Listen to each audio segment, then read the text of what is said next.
¿Quién les enseña a los niños a cantar No, eso? está en los genes. Nosotros lo habíamos hecho. Sí, cantábamos a los blancos cuando éramos pequeños. Cuando eres pequeños también Sí, cantabais a los blancos. Bonjour, bonsoir, ça va bien, très bien, blanco, blanco, buenas tardes, ¿qué tal estás? Muy bien. Viajar al norte de Togo no estaría fácil, pero bueno, tuve que venir a la ciudad de Kara, que es una de las más importantes del norte, por temas de trabajo y ya aproveché y me quedé a pasar el fin de semana. Así que nada más acabar de trabajar y después de dar un paseo por la ciudad, cogemos un taxi para dirigirnos a uno de los lugares más interesantes de todo el país.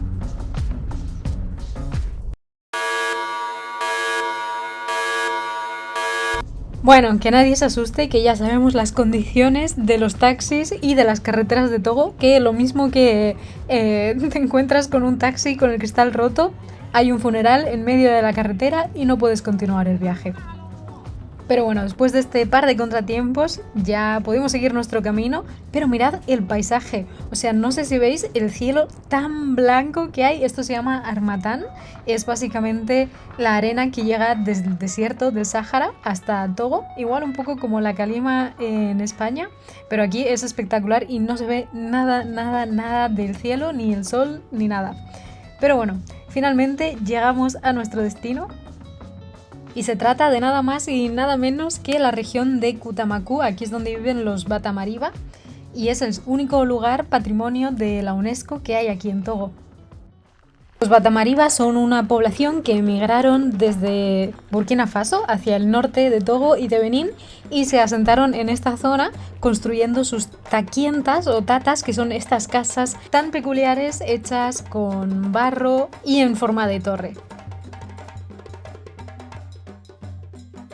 Llegar hasta aquí no es nada fácil si no lo hacéis con vuestro propio coche y aunque sea patrimonio de la humanidad por la UNESCO, el precio debería estar fijado, pero nosotros llegamos allí y descubrimos que no era así, nos quisieron engañar un poquito y bueno, lo que quiero decir es que tengáis cuidado si venís a estos sitios, aseguraos antes del precio que tenéis que pagar, que no os lo puedo decir porque va cambiando, pero que no os hagan pagar más de lo que debéis.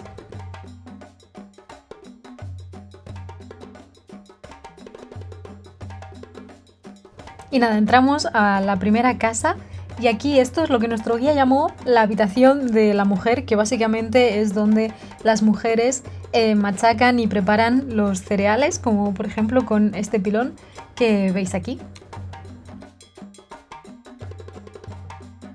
Y justo al pasar de esa habitación llegamos a la zona oscura, que es donde suelen guardar a los animales en épocas de lluvias, porque durante la época seca los dejan, digamos, en libertad, salir fuera de la casa y vienen aquí solamente para comer. Entonces, cuando no hay animales, se utiliza también esta sala, como veis, para rituales vudú y pues otras ceremonias religiosas.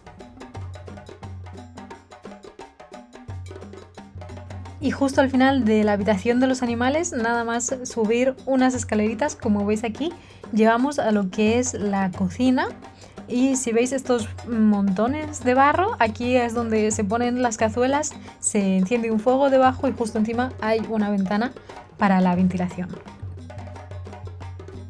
Bueno, una ventana, lo que se dice una ventana, quizá no, pero también hay que protegerse de los mosquitos y todo eso. Y bueno, ya en la segunda parte, en el segundo piso de la casa, llegamos a esta zona de aquí que seguro que muy pocos adivináis lo que es, porque en realidad se trata de la ducha de la casa, que como ya sabéis aquí se suele hacer con un cubo grande y un cubo más pequeño para echarse el agua por encima.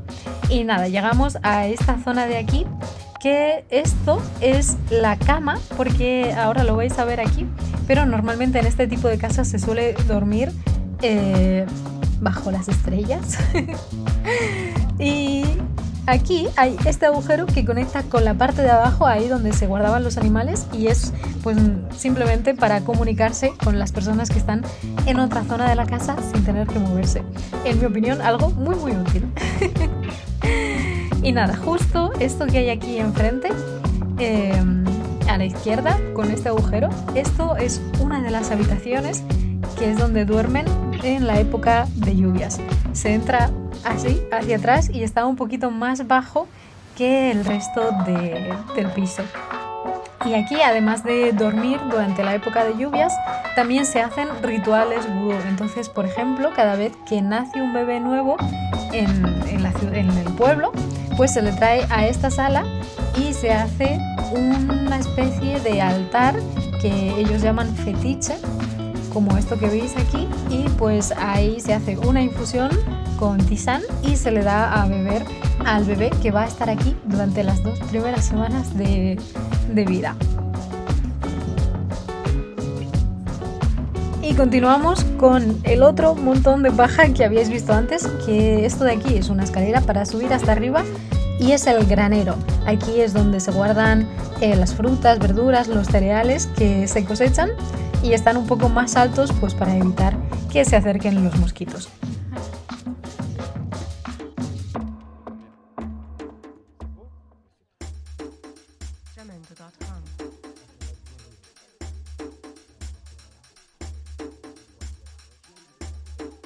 Además de las tatas, otro lugar importante para la comunidad batamariba son estos inmensos baobab, que son árboles sagrados donde la gente se escondía antes para protegerse de los animales salvajes. Y es que son tan grandes que, mirad, puedes entrar dentro. De hecho, caben varias personas, creo que estuvimos unos 3 o 4 personas metidas ahí dentro. Y mirad, arriba hay una ventana por donde la gente se asomaba para asegurarse que no había enemigos o animales como leones que pudiesen atacarlos cuando fuesen a salir del interior de los árboles.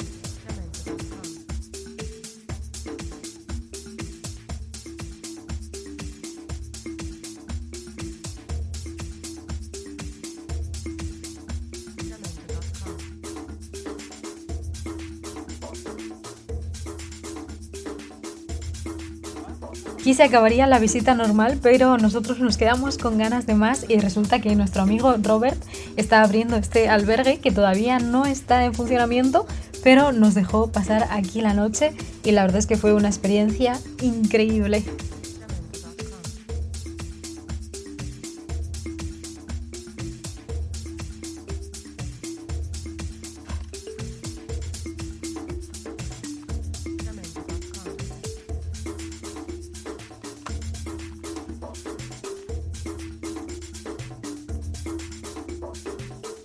Y ahora acompañadme porque os voy a hacer un pequeño tour. Esta fue mi cama, aquí es donde dormí. Pusimos una mosquitera justo por encima del colchón y la otra sábana naranja para bloquear un poco las vistas. Y ahí pasé la noche bajo la luz de la luna y de las estrellas. La verdad es que increíble. Porque mirad, aunque esto es el albergue, aquí vais a ver, esta es la zona de la ducha. Igual que en la otra casa que os he enseñado antes. Mirad, aquí está. Y justo al lado está la habitación que era donde yo me iba a quedar a dormir, pero cuando llegué hacía tantísimo calor. Yo creo que la casa absorbe todo el calor del día a través del tejado y era imposible respirar dentro de la habitación, así que yo dormí fuera. Y mirad, esta es la cocina donde Robert nos preparó estas patatas de ñame, bueno, entendéis lo que os digo, un pequeño desayuno ya por la mañana. Y nada, esta es la casa de nuestros vecinos que pasamos a saludar. Tenían un montón de animales, como siempre, ocas, gallinas, estos pollitos. Y nada, nos enseñaron también que obtenían la energía a través de unos paneles solares, lo que me pareció muy guay. Y seguro que os estáis preguntando, Sara, ¿dónde está el baño? Pues aquí está. Teníamos un baño seco que básicamente es que después de hacer lo que tengas que hacer le echas un poco de serrín y ya está. Como seguro que ya estáis hartos de escucharme, os voy a dejar con uno de los paisajes más bonitos que he visto nunca.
y después de dejar Cutamacu viajamos hasta el Parque Natural de Sarakawa, que bueno, la verdad es que mi idea era haber hecho un vídeo solamente de este parque, porque en teoría íbamos a ver elefantes y leones, pero no fue el caso.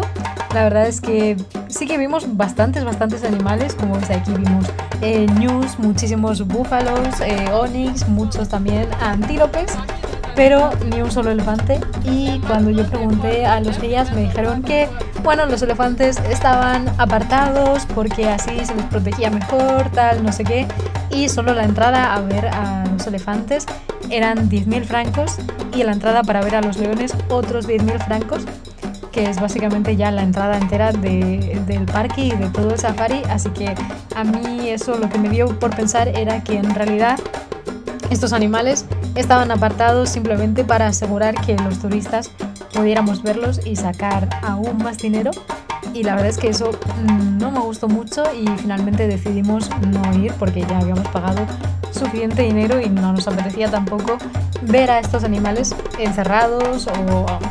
¿Sabéis lo que os quiero decir? Si es un parque natural, todos deberían estar juntos y deberíamos verlos en libertad. Pero nada, aún así fue una experiencia muy bonita porque, como ya sabéis, Togo no es el mejor sitio para encontrar animales salvajes. Así que, bueno, tener un poco de esta parte de África, pues la verdad es que también me gustó mucho.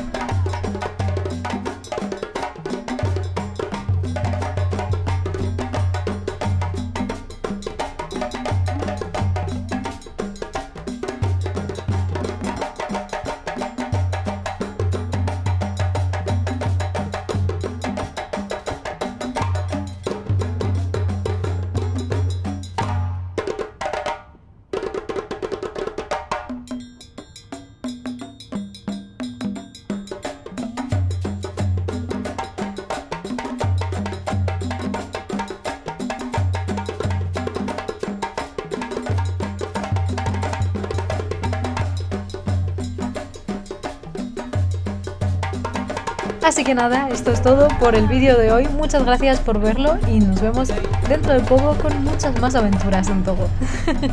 Hasta luego.